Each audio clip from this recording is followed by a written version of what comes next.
Hi guys, welcome to the new lecture of our series on data mining and data warehousing. This lecture is dedicated to data transformation and data discretization. So by transformation, what we mean was it was meant to map an entire set of values of a given attribute to a new set of replacement values. So what was the purpose of mapping a set of values to a different set of values? Basically, it was meant for a specific purpose so that the analysis could be done on a smaller range or on a specified range. Like the marks uh, out of 100 can be 0 to 100, but that same marks can be scaled to 0 to 10. So if our parameter is on 0 to 100, then we have to deal with 100 different values, but while we're dealing with 0 to 10 we are dealing with only 0 to 10 values. So data transformation is basically a function that maps the entire set of values of a given attribute to a new set of replacement values, stating that each old value can be identified with one of the new values. That means the meaning of the value is not lost in data transformation. So what are the methods for data transformation? First is smoothing. Smoothing is basically removing noise from data, and it is done by some methods such as binning and all we will discuss. Then there is attribute or feature construction. So the new attributes can be constructed from the given ones, like age can be constructed from the date of birth. So it all depends on what we are requiring. Like instead of processing a data transformation of date of birth, we can transform it into age if our application suits it. So processing age will be easier as compared to processing date of birth. So then there is normalization. Normalization is basically dealing with scaling, where a data is fit into smaller or a specified range. So method of normalizations are basically min-max normalization, Z-score normalization, normalization by decimal scaling. We'll be discussing these methods in this lecture. And the last point is discretization. Discretization is basically dealing with concept hierarchy. We'll be talking about discretization in this lecture also. So normalization. First is min-max normalization. Min-max normalization, the basic idea is our dataset is in a range where we have a max value and where we have a minimum value. So that dataset max and min are mapped to a particular range. Like my marks are in 0 to 100. I can map them into 0 to 10 or 11 to 20. That new range is decided by the user. So the formula you can see for the min max normalization is there. What it does, it basically maps a value in a particular range where new max and new min are provided by the user. Then there is Z-score normalization, which utilizes the fact features like mean and standard deviation, and it basically maps a value to the particular Z-score. Then normalization by decimal scaling. So here we are using the power of 10 for scaling a value. Basically, the advantage of normalization is we are able to map that value into smaller value, but if we want it to reverse the value and we have kept this or stored some parameters related to the alteration that we did, then we are able to map and get the actual value of the data as well. Now we'll talk about discretization. Discretization, as the word suggests, is basically putting some steps. So as we know that we have three type of attributes: the nominal, ordinal and numeric. Just to revise, nominal basically is just an unordered set where a word conveys a special meaning, but it doesn't have a real significance attached to a meaning. Like any color, black. Uh, if we rate white with 0 and black with 1, we can do it, but we don't have any particular reason why we are mapping black with 1 and white with 0. We could have done it vice versa also. Then there is ordinal value where there is a ordered set, like the students getting rank in the class, and last is the numeric value, which is basically what we have been using in every case, like marks, weights, all these are basically numeric value which consists of real numbers, which can be integer or real numbers. Then we'll talk about discretization. So what we do in discretization is we divide the range of a continuous attribute into intervals. First thing is we are partitioning the range into intervals. Then what we are doing is the interval labels can be used to replace actual data value. Like if we have named the range 10 to 20 a, and if a value lies in the range 10 to 20, then we can replace it by a. So what it is doing is it is reducing the data size by discretization. So instead of saving all the values, what we are saving the basic interval label. It can be used for supervised and unsupervised learning also, and the technique can be top up or water down while using discretization. So discretization is a process which can be performed recursively on an attribute. Like first we can choose a range, then we can further take the range to the next level and keep on doing that as long as we are not able to get the solution and our application needs the recursion to be done. And for preparation of further analysis, discretization can be used. Like example is classification. We will dealing with this in the coming slides. So data discretization methods. First is binning. We'll talk about it. It is top-down split with unsupervised version. Histogram analysis is also another one. Then there is clustering analysis, which is also unsupervised but it can be top down split or a bottom up merge.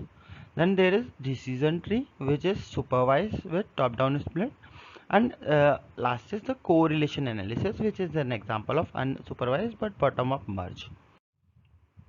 To start with binning. Binning can be done by two methods. First is equal weight partitioning, where the distance is equal, and second is equal depth, where the frequency of the samples is equal. So firstly we'll talk about equal width, where we divide the range of into n intervals of equal size. So basically the size of the interval is equal here, and then we keep the data. The other is equal depth. So in equal depth, what we do is we partition the data intervals in such a manner that approximately same number of samples are present in each interval. The basic advantage of the equal depth partitioning is that it can handle skewed data as well, because the number of samples in each interval are equal. Just take an example of binning methods for data smoothing. So first is by what we are doing is we are partitioning the data into equal depth bins. So basically what we are doing, first thing is we need sorted price or the sorted order of the data values or elements. Then by means we mean that we can take the mean of each value and replace by the mean, and by boundary we look at the lowest value and the highest value, and the closer the value is to either lower or higher, we map it according to that. For instance, let's see 4895, which is our bin win. In bin boundary, that 8 is closer to 4 as compared to 15, so it has been converted to 4. Then for 9, that is the same case, so it is converted to 4. Now we'll talk about discretization without class labels. So what happens is, first leftmost top figure shows our data. So just below that there is equal frequency binning, in which what we have done is we have kept the frequency of each bin equal. That is, number of elements in each bin should be equal. Okay, and if you look at the rightmost bottom result, there what we have done, we have applied clustering and we have made the results based on clustering. The basic actual difference between the two is, while performing binning with equal frequency, we assume that all bins must be equal, which is not the case in clustering. We'll deal with k-means clustering also in the coming lectures, but the difference is here is that it is not necessary that all the clusters should have equal number of points or data elements. Now we'll talk about discretization by classification and correlation analysis. Classification, you can consider an example of decision tree which is capable of identifying a result based on the some decisions taken on the basis of some heuristic functions or some values. So it decision tree or classification basically is a supervised learning where we know the class labels and we apply some heuristic which can be entropy or something else to determine the split point. Split point is basically partitioning the data, and we require some attribute or some feature which enable us to split our data into some points, and that feature is identified via using some heuristic function which we'll talk about in our decision tree lecture. So it is done on the manner in the manner top down with a recursive split.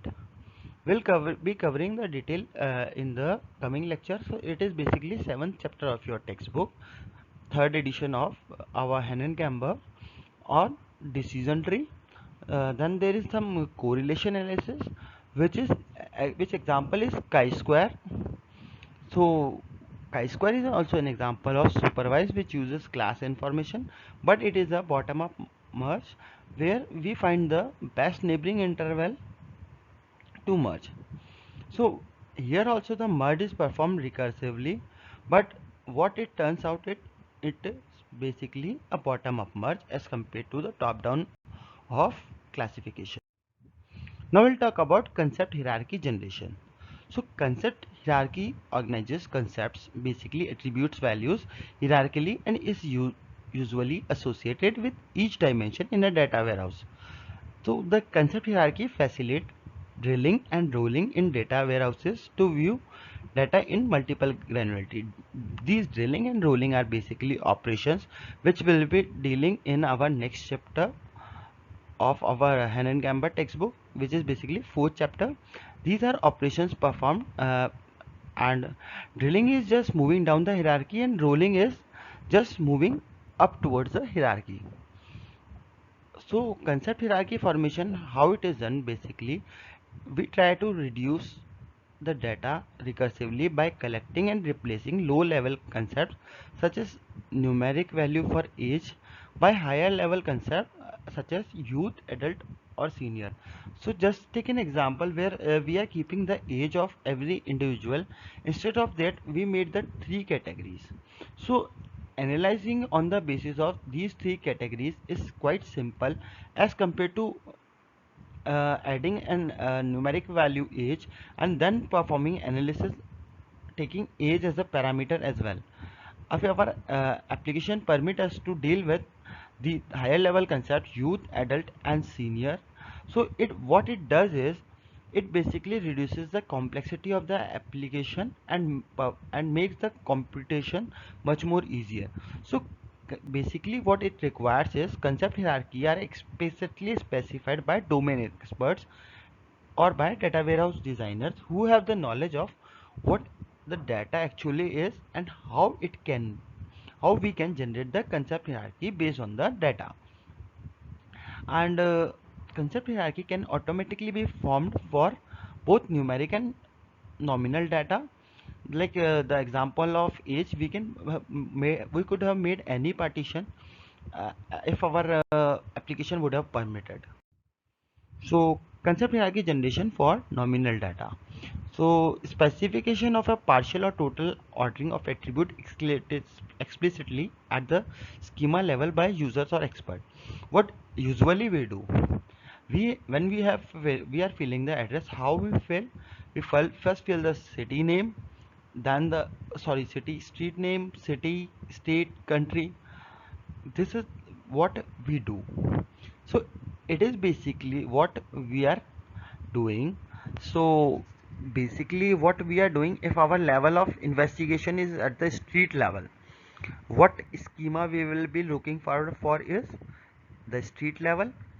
And if we are looking on basically aggregating the data of the entire city, then having the street in our database for computation will add up to the complexity of the job. So what we do is we just move up the hierarchy, and instead of analyzing on streets, we focus on the city and eliminate the street from our database. Similarly for the state and the country. So this is an example of concept hierarchy generation for nominal data.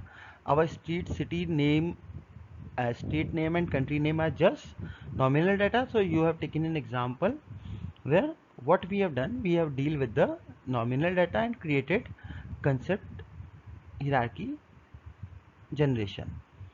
So now we'll talk about automatic concept hierarchy generation.